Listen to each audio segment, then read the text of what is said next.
নির্বাচনটা আমরা পেতে যাচ্ছি, কারণ 24শে জুলাইতে যে বিশাল আত্মত্যাগ স্বীকার করেছিল তরুণেরা, সেটার মাধ্যমে।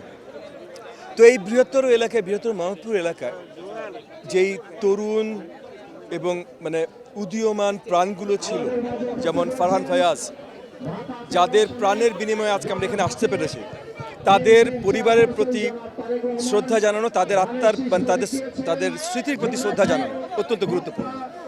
সো অফিসিয়াল আমরা শুরু করেছি ফারহান ফায়াজের পরিবারের সাথে দেখা করে, আমাদের তাদের প্রতি প্রতিশ্রুতিগুলো প্রকাশ করে যে তাদের সন্তানদের এই আত্মত্যাগ কখনো আমরা ভুলব না এবং সবসময় মূল্যায়ন করব।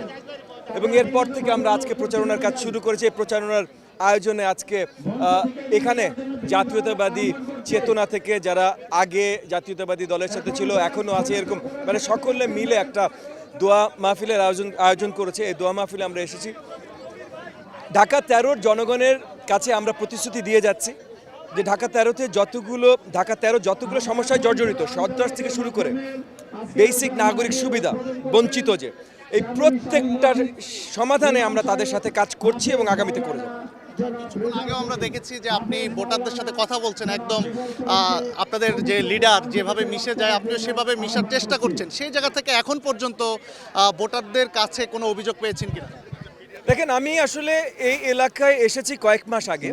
আসার পর থেকে আমি এলাকাবাসীদের সাথে মিশে আছি।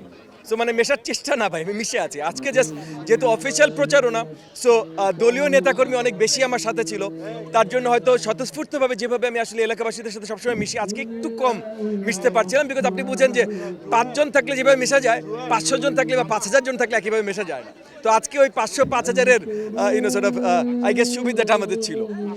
কিন্তু তাছাড়া এলাকাবাসী আমাদেরকে প্রথম থেকেই স্বতঃস্ফূর্তভাবে অ্যাকসেপ্ট করে নিয়েছেন এবং এলাকার প্রবলেমসগুলো নিয়েও যেমন আমাদের সাথে কথা বলছেন, তারাও এগিয়ে আসছেন কীভাবে আমরা একসাথে সলিউশনস নিয়ে আসতে পারি।